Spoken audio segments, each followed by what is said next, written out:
Greetings, everyone. Welcome to the Oz and Crew Reviews podcast. I'm Ozzy here once again with my friend Mad Matt. Hi, I'm looking up stuff. We are here to talk about the third movie in the Matrix series, originally the final movie of the Matrix series before Warner Brothers, some reason, greenlit a new one, which is really weird. Oh, yeah, 20 years later, we can make another one now. So, Well, they did. Well, let's jump into this already. They did technically leave it open-ended. yeah. They did a lot of veiled threatening that there's going to be another one maybe eventually. Well, no, that wasn't what the intent was. It was left. I mentioned this to you before. It was left open ended specifically because they just were sure that the MMO was going to be a bang hit.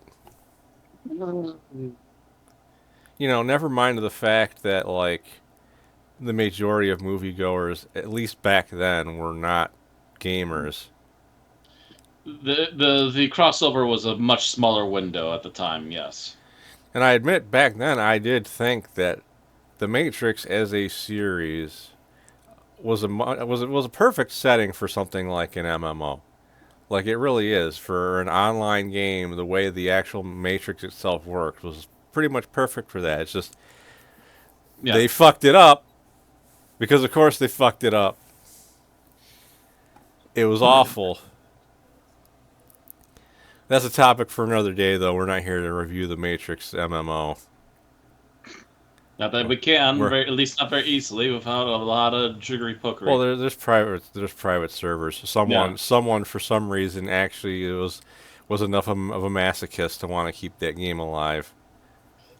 I hear there's also a lot of Club Penguin servers still out there. Don't mess with them, they're actually hackers. Oh man. So one thing I want to start with before we really get into it is we didn't address this last time with Reloaded. The fact that you just said, "Oh yeah, Neo also has powers outside of the Matrix." When he stopped all the Sentinels that were flying at them at the end of the second movie, and then he Hmm. collapsed, it's like, That's the big dun dun dun it, at the end it, because he collapses and then he's put on a table right across from the guy who has Agent Smith in his head. yeah. And now, granted, I understand from a storytelling perspective why they decided to do this. From a person who actually analyzes whether or not it makes sense perspective, I'm just like, that doesn't make any sense. Nope, not a lick. The reason the powers of the One make sense within the confines of the Matrix itself is the Matrix is not a real world. To have an analogy for it, the Matrix is virtually like a video game where Neo, being the One, gives him cheat codes. Essentially, yeah. That doesn't make sense for him to be able to do stuff outside of the Matrix. And like many things we're going to talk about today, this is something that is not explained in the movie at all. They don't explain how he's able to do it. He just can. It's like, okay, They just yeah. say it's part of the one, and is somehow because he's tied to the source through the power of the one, he can do it, and that's all they explain. And That's literally it. usually in storytelling, when you have something like that and you can't come up with a logical explanation for why it's possible, the explanation is, I don't have to explain it. It's magic. But the Matrix doesn't have magic. It's about technology. So it's a really weird decision. Sci-fi magic. And there are ways they could have written it where he didn't need to do that. They just chose to write it where, oh yeah, he can just use his powers on robots outside of the Matrix. No explanation for how that works. And it create for some great visuals, but that doesn't mean it's good storytelling. Nope. But yeah, so in this movie, we start off with I almost called Neo Matrix. We started out with Neo in what is known as the train station, which was an area for programs going from the Matrix to the source or vice versa. And they don't really they actually don't explain to us how he ended up there. It just happened. Hand The, wave it. He's just there now. they actually have people question it, and then they're just like, I don't know. How did he get there? I don't know. I assumed you would not know, because I also do not know.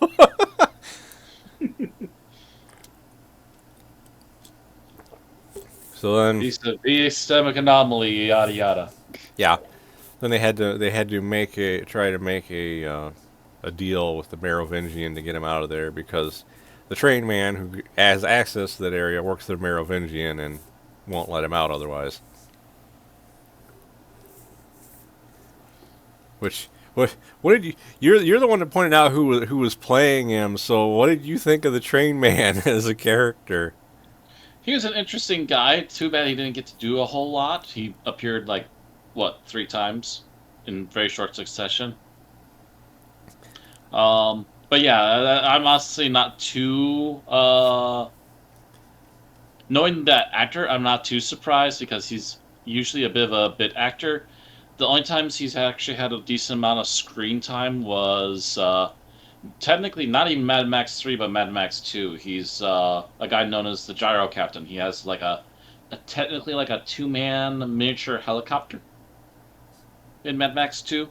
Uh, And he actually does save Max at least once during that movie. So, yeah. I just love that like and they don't really address why he has them, but like he freaking rolls down his sleeve and he's got like fucking 10 watches on his arm. Trying to keep track of all the trains, I assume. I would assume, They're but never on like, time.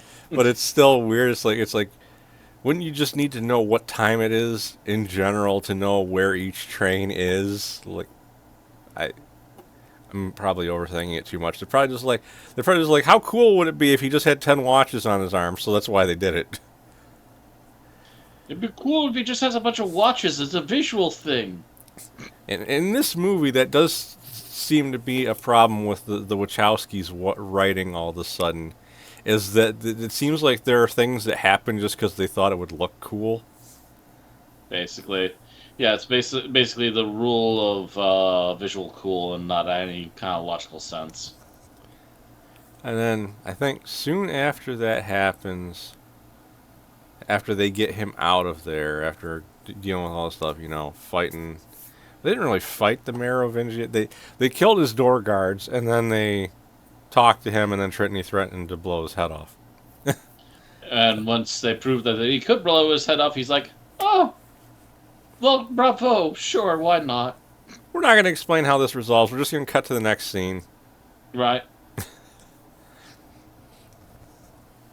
But then I think after he got out of the Matrix, and I know we're kind of glossing over things, but this is because this gets us about 40 minutes into the movie. But that was when they showed Agent Smith very obviously uh, absorbed Seraph, and then absorbs the Oracle, which we actually see that on screen. Mm-hmm. And it's one of those things where you can see how absorbing people is causing him to have more of a personality because he's absorbing traits of people. Because when Traits and information from people. he intentionally quotes the little girl Sati just because he knows it's going to piss the Oracle off. Mm-hmm. Her cookies need love too. So I guess I glossed over that too much because I need to. They had that scene in the train station where he was talking to the programs, which I actually that was probably the most interesting part in this. Was because there are these two programs, a guy and a woman, that have a daughter.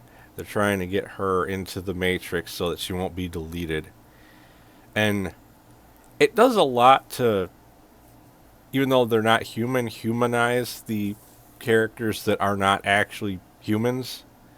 Mm-hmm. Because, like humans would, they care about their daughter. They want her to be able to survive, even though the machines don't see any use for her. And that was an interesting conversation. He mentions love, and Neo goes, "But that's a human emotion."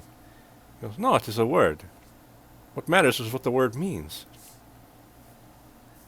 Like it was a very robotic way of looking at something like that, but it makes sense because he's a program. Mm-hmm. Like, because I know you seem to like that scene too. Yeah,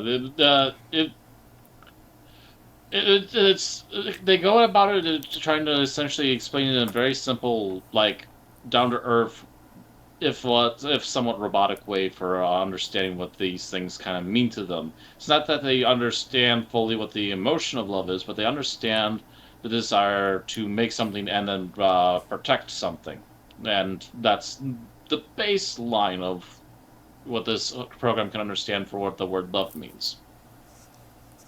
Right. And that makes it more depressing when you actually realize that Agent Smith absorbed a little girl as well. Hmm.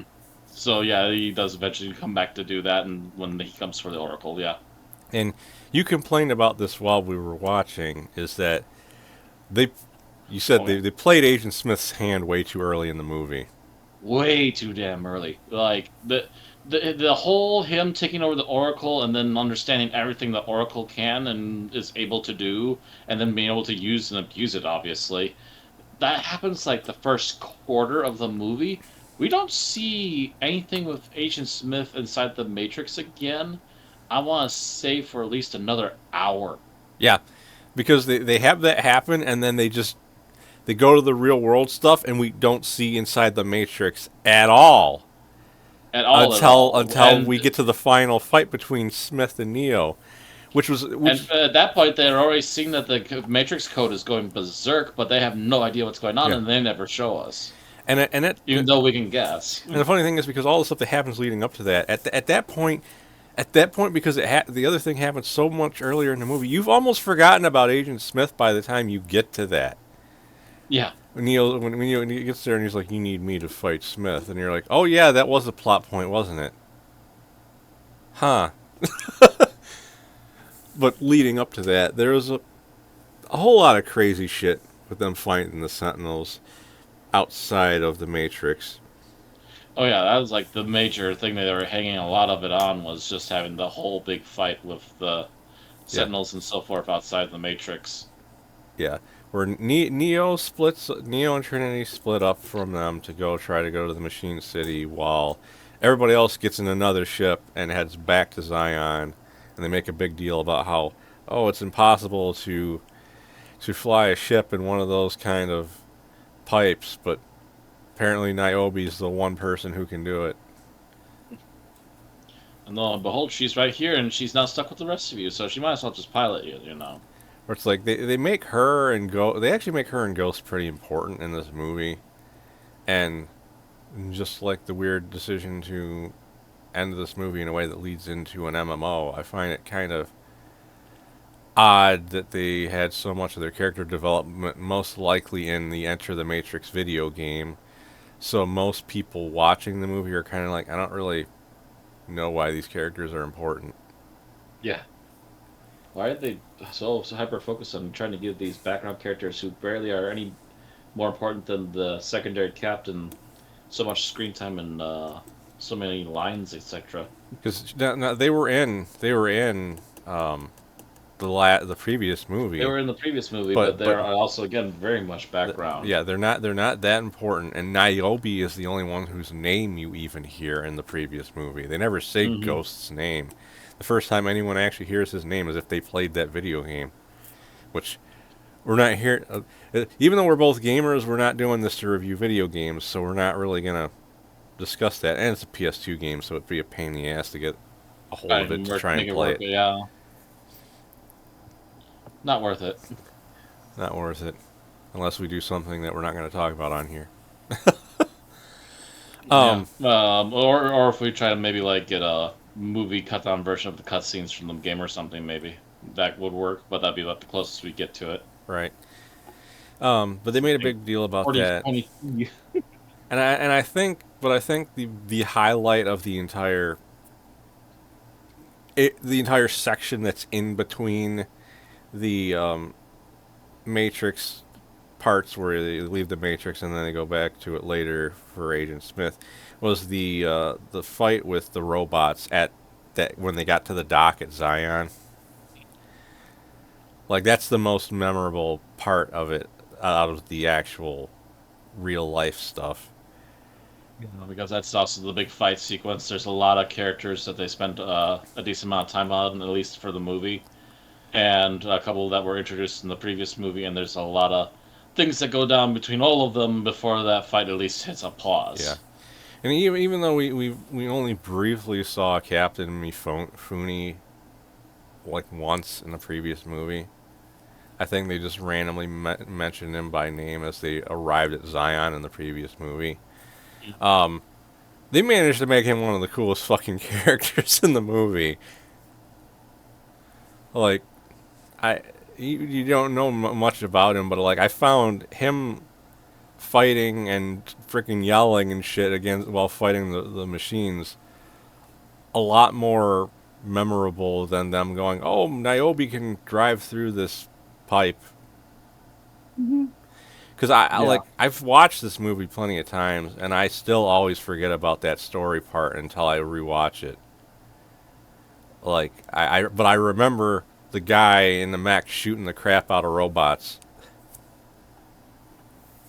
hmm and they kind of make a big deal about the guy that's like, "Oh, Neo saved me," trying to volunteer to help there. Yeah, Yeah, and so he can have his moment of actually doing something and yeah. not be worthless. And Mifune even points out, "What age are you? 18? Should have said 16. I would have believed you. 16, sir. 16's too young. 18's a requirement." But he points out the very logical thing: the machines don't care how old I am; they're going to kill me. Realistically, they need every hand they can get. Um, Before we talk about the final battle, do you have anything about the movie you want to really mention? Honestly, one of the big things that I find is that a lot of the little character moments they have in this movie are still really good. It's just a shame that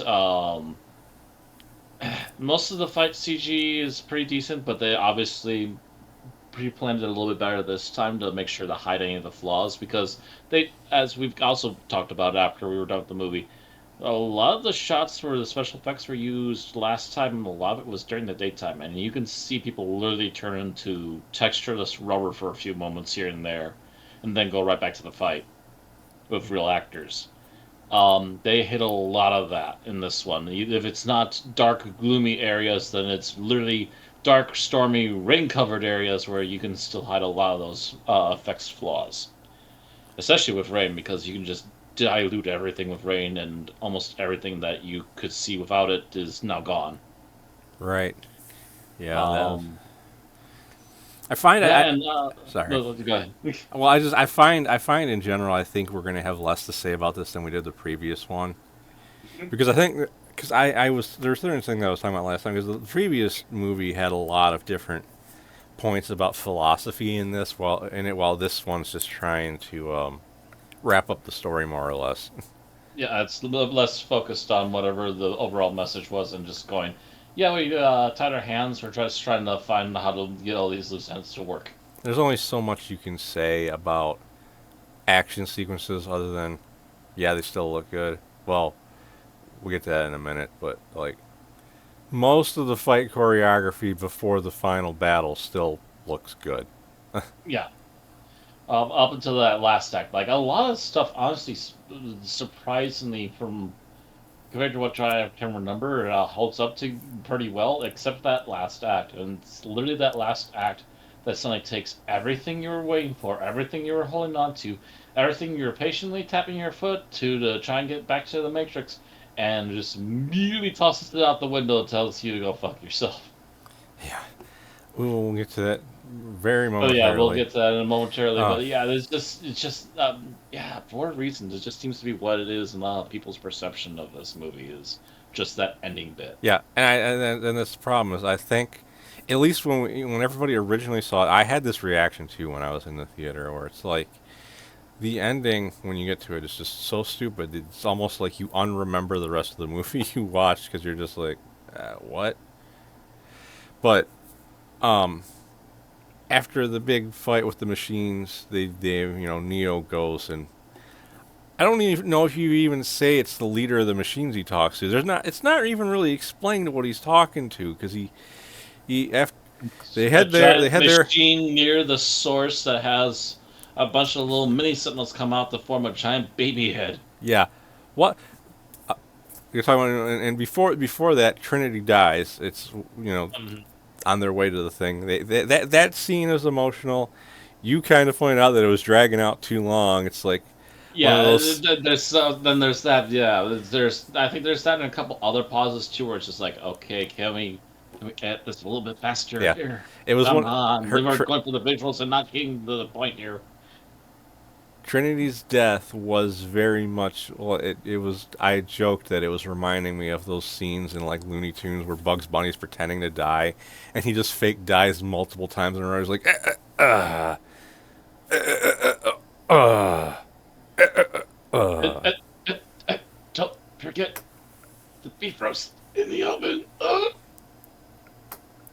Yeah, it was. It kind of felt like that, where it's like okay, And don't land on your I, car keys. I understand that she wasn't hit in like the heart or the brain, but like she's got three metal poles through her freaking stomach. She shouldn't take that long to bleed out. Don't eat me frozen ice cream. Oh. Yeah, it's just they take a long time to get to that point. They take a long time for him to just sit there and mope. They take a long time for her to just finally go quiet and pass away. And then he can finally get out of the ship and go talk to the giant robot baby. Then we get to the the giant robot baby, which I don't know what it is with sci-fi where they're being that talks to the main character, or in video games the player, for some reason is always a fucking baby or a child. Because for some reason in Mass Effect, when you get to the end of Mass Effect, the The freaking child yeah hologrammy thing that yeah gives you like three you're choices. like Yeah. you're like what the why is it always some fucking creepy kid that's the freaking voice piece of the machines and everything? Uh, the Hive hologram for Resident Evil movies. Oh my god, I forgot about that. Mm-hmm. It is. They always, it's always as a kid for some reason. Why? Is it supposed to be because the machines were created by us and they're there for our children, so the fucking representation has to be a kid? I think it's just that super smart kids are creepy. That could be it. It's Uh, honestly the shorthand that I can get out of it is that intelligent kids are creepy. If you want any further proof of that, watch Village of the Damned. The John Carpenter remake is actually pretty good. but on the one hand, even though the freaking machines in this generate what looks like a baby face, it don't sound like a baby. It sounds like a Oh freaking no, da- sounds like deep, an angry angry demon. guttural moan. Yeah, an Yeah. angry demon. Sounds like an angry demon. I don't need you. Why does the emotionless machine sound so angry? I commented on that. Angry and constantly constipated. That's why I have a giant puffy baby face. Now put the bottle in my mouth. The What bottle? bottle of human juice. um, so So, then guys, remember they liquefy humans. the machines agree to let him fight Smith for some reason. They never even really explain why they agree to do it. Like it's just there's there's a there's a lot of points in this where they have something happen for a story reason, but it felt like they couldn't actually come up with a story reason for why it's happening. Because they just kind of, We can't fully explain it. It's just going to happen now. Ta-da! which is really weird because like I pointed out before, this is actually the shortest movie in the quadrilogy.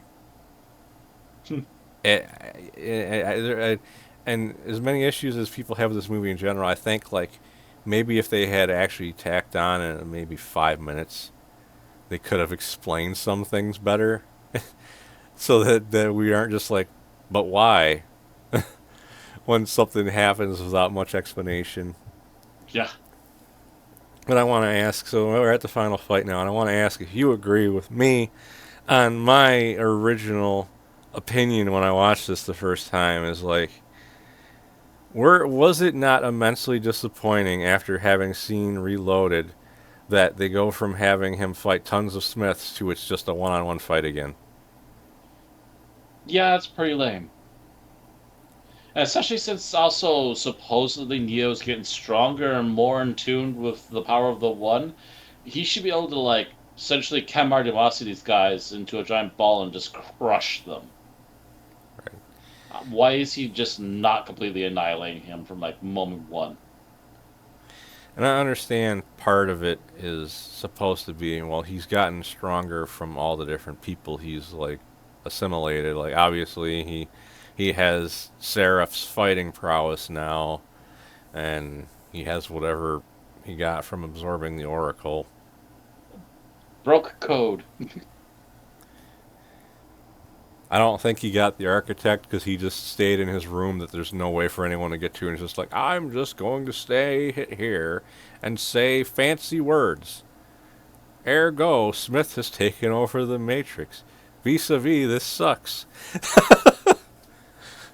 Like, The problem is choice. My choice is to remain in this room.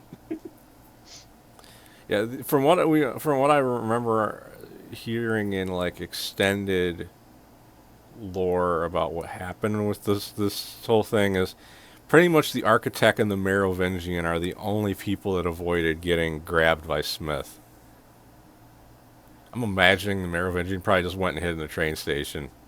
Probably.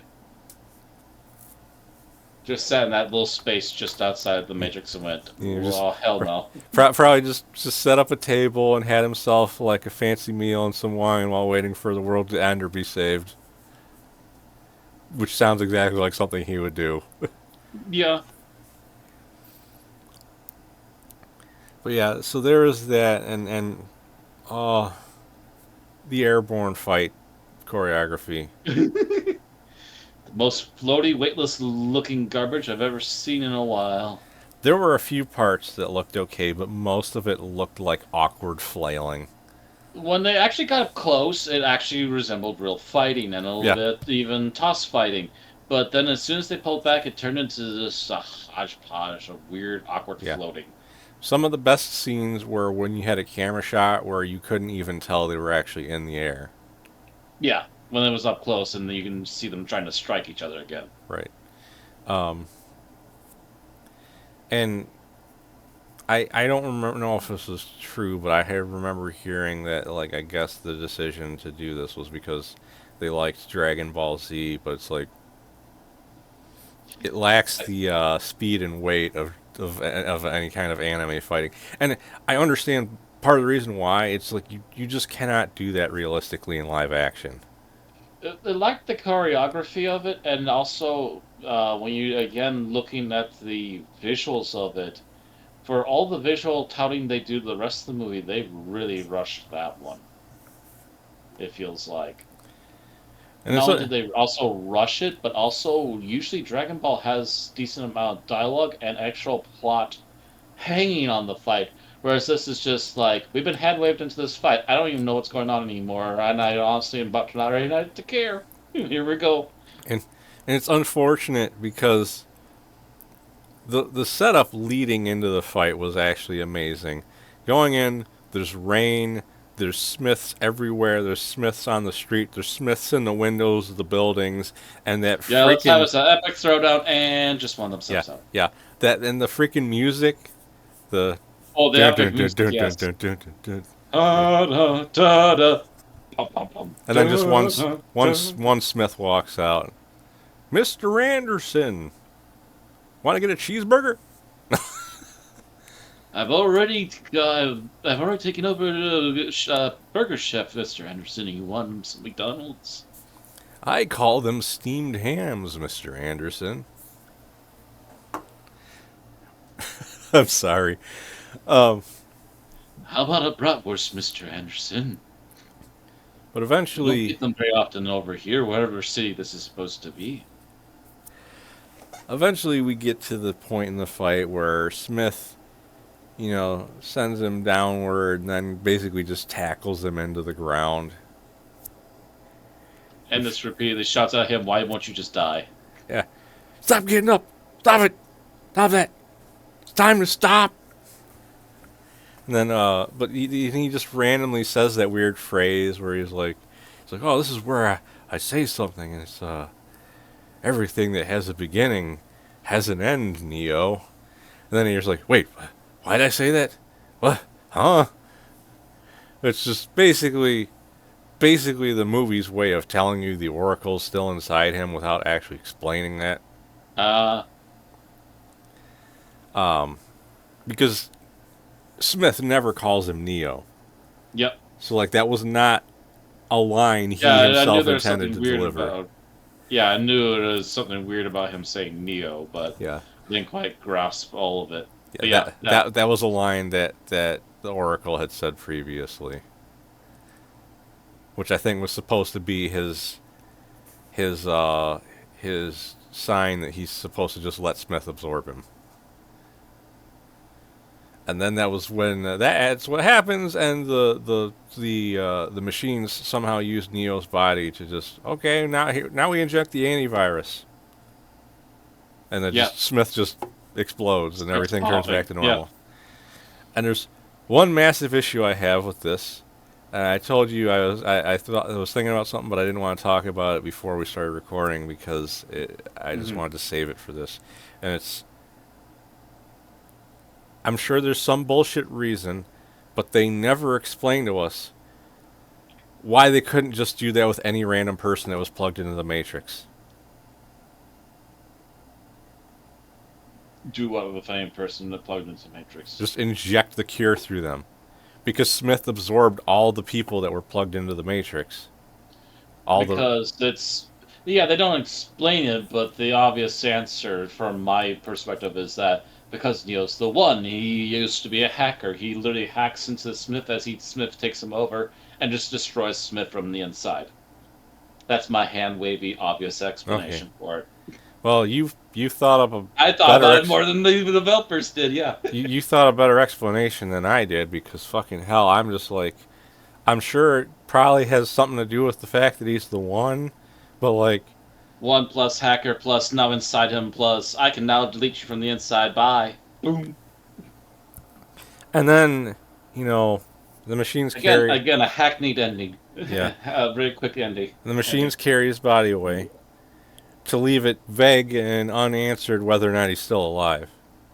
Where he's not, he's still alive. Although they give us his point of view vision of him being dragged away. So Which is weird. Yeah, I know. you see the weird glowy thing he sees when he sees the machines, while you Mm-hmm. think he's dead. So you're also like, wait, why would they be showing it like that if he's dead? But But and, it's about that also ham fisting over our heads the whole Messiah message for Neo yeah, on this point too. yeah, So that it's was the like thing. a little bit of that too being shoved in visually. And but this was also left open ended because they're like, find out the truth in the MMO. Because it's going to be a multimedia empire. Everybody's going to play it, and they're going to buy Matrix comics and other stuff that we never actually made because the MMO flopped on its face. We really should have just thought of this ahead of time and made it maybe just an action game. Like what Rockstar did with Max Payne. Well, that's Oh the shoot! it's funny you mentioned that. The Path of Neo video game had a alternate ending to the movie because Oh, they realized nobody was playing the MMO. So they're like, well, we got to come up with a better ending and just have that be the ending. Which I wouldn't be surprised if the explanation in Path of Neo is actually what the next movie uses as the explanation instead of whatever happened in the MMO. oh, Because they did a lot of weird shit in the MMO because they had a thing where there was a point where there were multiple Neos running around inside the Matrix and they're like, oh, it's bits of his code from his avatar that just created copies of it. And it was like, that doesn't make any sense.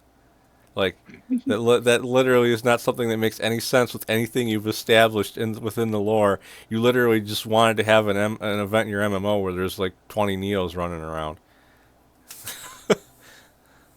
Yep. You gotta have logical consistency with shit like that.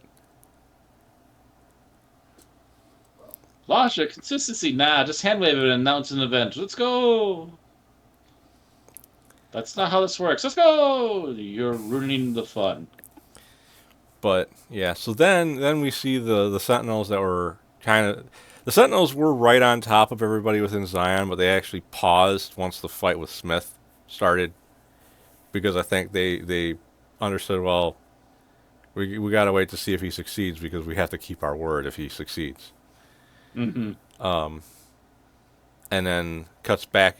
You know, the one guy goes around going, "It's over. The war's over. The war's over. Yippee dippee day." And then it cuts back to the Matrix where it shows Seraph and the little girl go meet the Oracle, and actually they meet her after the architect comes in, says some fancy words, and says, "Of course I won't break my word. What do you think I am, human?" And then it just they had the stupid ending with the Aurora Borealis inside the Matrix. And this was the point where everybody, I think, just checked out of the movie and they're like, "What did I just fucking watch?" Yep. Aside from the whole, we don't know whether or not Neo's alive or not. Again, having even an ending and leaving it way too ambiguous for no apparent reason. Man, words, can I say them? Yeah, and I think for an ending shot, they did this out of order. They should have had the guy running around saying how the war is over be the final shot of the movie. Actually, that probably would have worked at least a little bit better. Yeah, because it would have been a more conclusive cut to the credits moment instead of having the final shot of the movie be the non-human characters. Mm-hmm. You know, the ones who, while they were interesting, people weren't as invested in whether or not they survived. Yeah.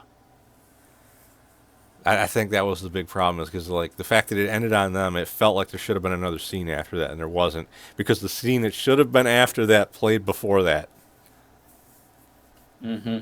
Like, it's a really weird thing. I don't think a lot of people think about how important the final shot of a movie is for the closure going into the credits. Yeah, people are actually happy and loudly celebrating. That feels like a proper ending to a movie, especially an action movie. Whereas we just get a mundane look at a aurora sunrise, and that's just it.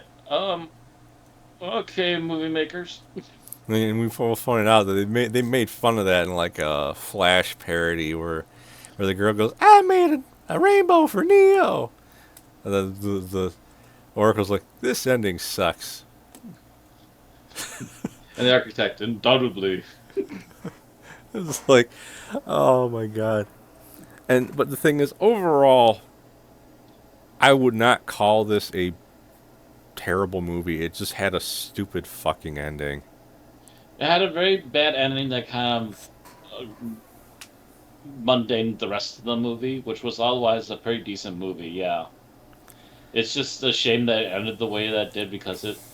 Actually, you know what this kind of reminds me of? Now that I just thought of it, this reminds me of the ending to Masters of the Universe, where they ran out of budget and they couldn't make a real ending. They had to shoehorn together all the last bits they happened to have already filmed for the ending, and they had just enough of it. Like, they couldn't even finish the last fighting scene between He-Man and Skeletor. They lost money. Right at that point. They had to shoot the remaining bits in the dark. It basically kind of reminds me of that. It feels like they just ran out of budget all of a sudden, and they're just like, "Yep, we gotta finish this movie. Quick, go, go, go, go, go." That would explain a lot of things if that was the That, truth. if that was the truth, and they've been hiding it for all this time, that would make so much sense that they suddenly had to hurry and they're losing money. But I don't think that would have been the case because I believe they would have already released the first movie, the middle one, before this one was finished. So that you would think they would, at Yeah. least if they were spending their money wisely, they would still have enough budget to finish this properly. Matrix Reloaded and Matrix Revolutions were actually released in the same year. Mm. Like Oh, one, three? yeah. like Reloaded was released early in the year, and Revolutions was released near the end of the year.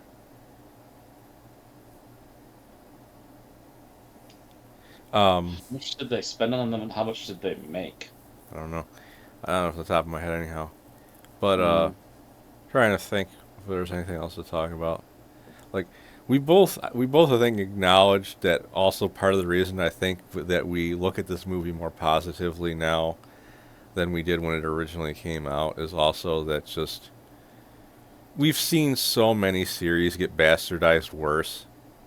Oh yeah. There's just been so many bad decisions with movies that got kept getting sequels that it just this at least as weird as a lot of the shit decisions in it were, at least is still in line with the lore from the rest of the series. At least it's attempting to try and be at least some sort of wrap up, even if it does leave things annoyingly open ended. Now, Which illogical is more than what we decisions. can say for them, say, the Alien franchise, some of the Predator movies, Terminator, Star Wars, Yeah, all those Doctor complaints we'll have Who. about the next movie. Oh yeah, those complaints. Yeah, they'll all be stockpiled in the next movie, which was an attempt to come back and just immediately shot itself in the foot. Apparently, from what I've been hearing. Now, the thing is, it's hard to say what the success of that movie was because it was one of those movies where it was released in theaters and on streaming simultaneously, which is going to eat into any ticket sales that it could have Yeah, that's gotten. gonna that's gonna that's gonna cut into any kind of ticket sales, and it's gonna make it really hard for it to be a certain did this actually do it well or not kind of thing. Yeah, because the public doesn't really have access to the streaming viewing numbers unless the Unless company they got decides published to, somehow. yeah, Yeah. unless the company decides to point out, advertise what the numbers were because they're proud of it, which is very rarely a thing because they'd probably rather keep that Only while the information. numbers are good, and then as soon as they dip, they immediately just pull those numbers back again. I did want to point out because you thought the Merovingian was kind of a random inclusion in the second movie, but I remember during this you said, okay, they gave a lot more context to why he's important. I don't know if you wanted to comment on that at all. Well, the fact that they actually make him a power player, at least they actually gave him a proper feel for being a power player inside the Matrix. It's like, well, why didn't you do that like the first time we met him? We wouldn't have to spend so much time trying to develop Yeah, him. We literally could have just gone right into the action sequences with him. right. Because they more or less in the previous movie, it's like you had some vague idea that he was kind of like a crime lord, more or less, but they didn't really But all you explain it. do is see him in a fancy restaurant, and then one combat scene with a couple of his henchmen, and then that's about it. Right. We found out he's basically a smuggler that deals Hmm. in keeping programs that are not supposed to be there underground where the machines won't find them and delete them, Yeah, pretty much. which is interesting And because that's where his henchmen come from. yeah, and it gives you another reason to be sympathetic to something other than the humans, where it's like, well, even the programs aren't safe from the machines just wanting to destroy them. It's kind of messed up if you think about it. Yeah, and apparently the programs can somehow the programs are able developed in a manner that they can almost become human, and it's like, why are we doing this again? It's just that the machine controlled ones, like the agents, are just like you cannot trust them. No, you're not safe no matter who you are around those guys. Yeah, because their entire job is to kill stuff that's not supposed to be there. Hmm. Any final thoughts for the movie? It's not as bad as I remember, but it's still not by any means perfection. I think it's just one of those ones where Just a it's weird it, hokey middle ground. it's fine until you get to the ending, and then it's kind of Mm. screws up your Yeah, perception of the rest of the movie until you rewatch it. I remember, oh well, yeah, I there's kind a of bit. liked this part, but I forgot about it because the ending was so bad.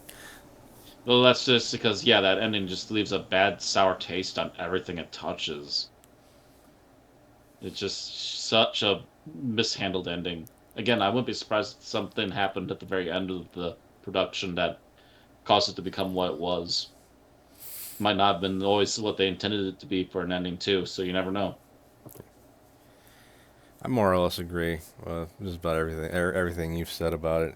I think I might be slightly more forgiving than you, but I also just the ending was stupid. It's just dumb. Just really dumb. Real Uh, thick. but next week we will be discussing the fourth and almost guaranteed to be the real final movie after how it was received critically. Uh, what was it? Ooh. Matrix Resurrection.